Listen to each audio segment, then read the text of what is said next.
akala ko okay na basta may hulog sa SSS. Pero possible palang sobrang liit ng pension ko. Maraming OFW ang akala, basta tuloy-tuloy ang hulog sa SSS, okay na retirement. Pero maraming nagugulat pagdating ng retirement age. Maliit pala ang magiging pensyon nila. At minsan, taon na silang OFW bago nila ma-realize na may maling ginagawa pala sa contribution strategy nila. Kaya sa video na to, pag-uusapan natin ang OFW SSS strategy para hindi maliit ang pensyon mo someday. Pag-uusapan natin, bakit maliit ang pensyon ng maraming OFWs? Ano ang common mistakes sa contribution? At ano ang mga strategies na pwedeng makatulong para mas maayos ang retirement mo? Ang video na to ay para sa kaalaman lamang, hindi personal na payong pinansyal. Affiliate products in the shelf below. Isa sa pinakamalaking kinatatakutan ng maraming OFWs, yung tumanda na walang stable na income. Kasi karamihan ng OFWs, ilang dekadang nagtatrabaho abroad para magkaroon ng mas magandang future. Pero maraming nagugulat pagdating ng retirement age na hindi pala sapat ang naiprepare nila. At isa sa pinaka-common na dahilan nito, umaasa lang sila na okay na basta may hulog sa SSS. Pero hindi lahat ng contribution history pare-pareho ang magiging outcome. At dito nagiging importante ang strategy. Simple lang. Generally speaking, mas naapektuhan ang pension mo ng laki ng contribution at tagal ng paghuhulog, consistency at contribution history mo. Kaya hindi pare-pareho ang pension ng members. May OFW na matagal naghuhulog pero maliit pa rin ang pension.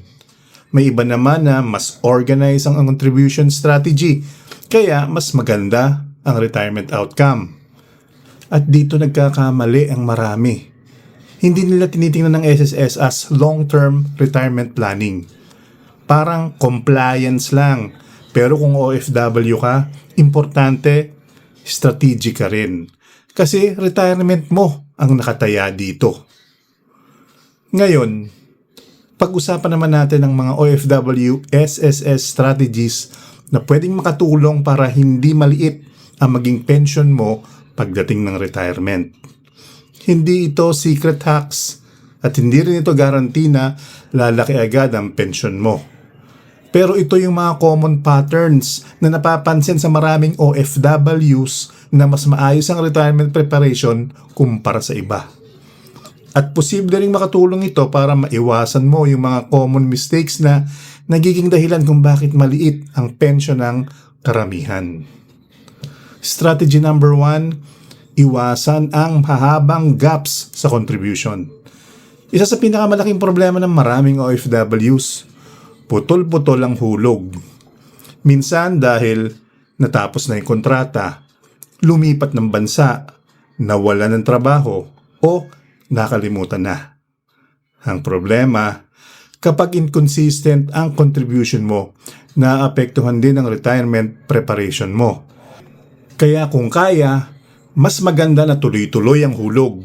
Hindi kailangan perfect, pero consistency matters. Kasi maraming OFWs sakalang bumabalik sa SSS kapag malapit na sa retirement. At minsan, huli na para ma-optimize ng maayos. Strategy number 2, wag minimum forever. Ito common mistake. May OFWs na decades nang naghuhulog, pero minimum contribution pa rin lagi. Linawin natin, hindi naman masama ang minimum, especially kung yun lang talaga ang kaya. Pero ang problema, kapag mataas na income mo abroad, pero minimum pa rin forever ang contribution mo, possible na maliit din ang maging pension mo later. Kaya habang lumalaki ang income mo, magandang pag-isipan din kung kailan mo i-adjust ang contribution level mo. Hindi kailangan biglaan. Hindi rin kailangan maximum agad. Pero importante, may long-term plan ka. Strategy number 3, strategic timing ng pagtaas ng contribution. At ito yung strategy na maraming OFWs hindi alam. Sa SSS, importanteng factor ang contribution history mo. especially sa later working years mo. Kaya may mga OFWs na mas intentional sa timing ng pagtaas nila ng contribution. Again, hindi ito hack. Hindi rin ito guarantee. Retirement planning strategy to. Ang mali kasi ng iba, sobrang baba ng hulog for too long tapos sobrang late na nila inaayos. Kaya importante, mas maaga mong napagpaplanuhan, mas flexible ang options at mas maiiwasan mo yung panic ni retirement. Strategy number 4. Tingnan ng SSS bilang protection. Minsan kinukumpara agad ng OFWs ang SSS sa MP2, pero magkaiba sila ng purpose. Ang SSS hindi lang tungkol sa pension. May kasama rin itong disability benefits, sickness benefits, survivor benefits. Kaya especially kung may pamilya kang umaasa sa'yo, importanteng maintindihan na protection layer din ang SSS. Hindi lang siya simpleng investment. Strategy number 5, huwag hintayin ang retirement bago magplano. Ito siguro ang pinakamahal na mistake, yung late na nagigising.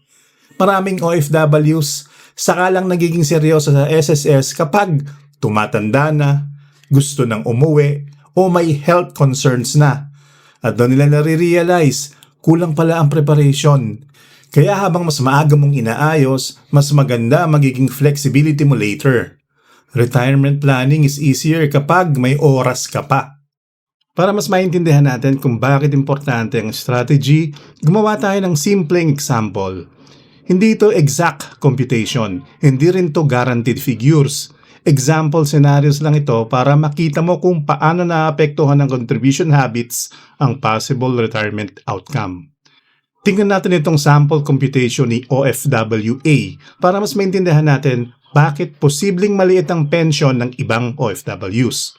Again, illustration purposes lang ito, hindi ito exact future pension calculation. Pero malaking tulong ito para mas maintindihan kung paano gumagana ang SSS pension computation. So dito sa example natin, si OFWA has 15 credited years of service or CYS at average monthly salary credit or AMSC na 10,000 pesos. Meaning sa kabuuan ng contribution history niya, parang ang average contribution level niya is based around 10,000 MSC. At kahit sabihin natin matagal siyang OFW, marami rin siyang gaps or putol-putol na contribution. Kaya naging 15 years lang ang total credited years niya. Ngayon punta tayo sa unang formula. Ito yung formula na mas heavily affected ng contribution level at years of contribution. Tingnan natin itong Formula 1. Simple lang interpretation ito. Dahil 10,000 ang average MSC niya, 20% nito is 2,000 pesos. Then since 15 years ang credited years niya, may additional amount pa based on extra years after the first 10 years. So sa example na ito, additional 1,000 pesos yon.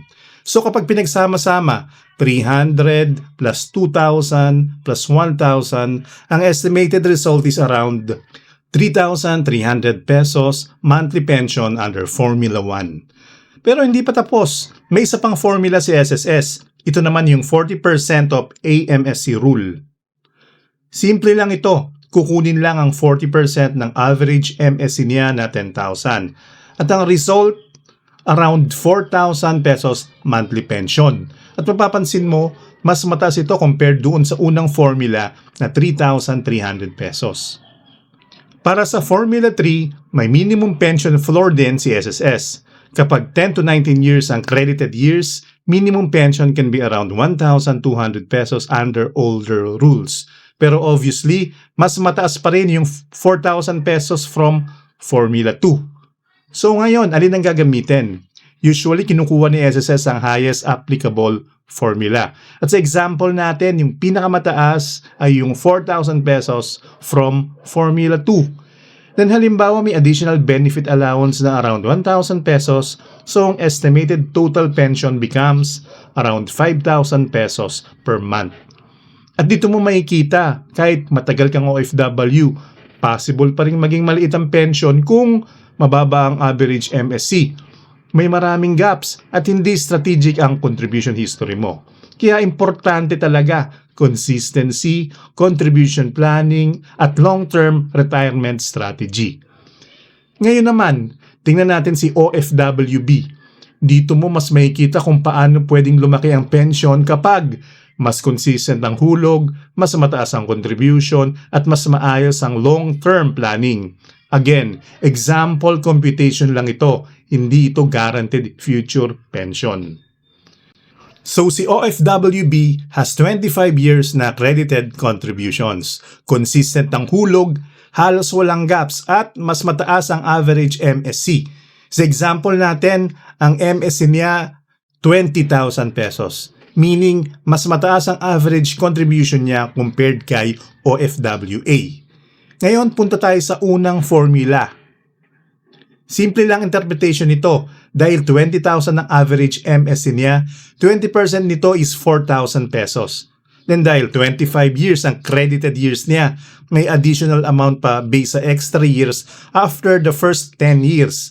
Sa example na ito, additional 6,000 yun. So kapag pinagsama-sama, 300 plus 4,000 plus 6,000, ang estimated result is around 10,300 pesos monthly pension under Formula 1. At mapapansin mo agad, mas mataas ito compared kay OFWA.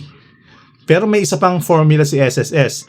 Ito naman yung 40% of MSC rule. Simple lang ito, 40% ng 20,000 pesos. So, ang estimated pension dito is around 8,000 pesos. Pero mapapansin mo, mas mataas pa rin yung 10,300 pesos from Formula 1. Para sa Formula 3, yung minimum pension floor, hindi mataas ang computation ni OFWB. Hindi na ito ang magiging base kasi mas mataas pa rin yung 10,300 from Formula 1. So ngayon, alin ang gagamitin?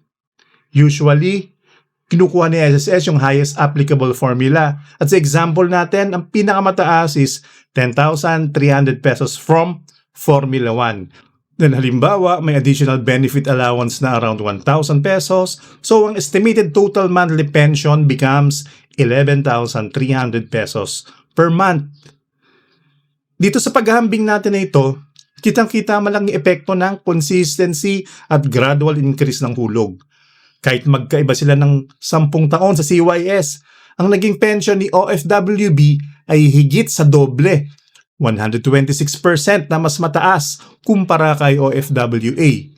Dahil sa haba ng taon, 25 years, na-activate ni OFWB ang Formula 1 kung saan binigyan siya ng SSS ng karagdagang 2% bonus kada taon para sa 15 years na ibinahagi niya lampas sa unang 10 taon.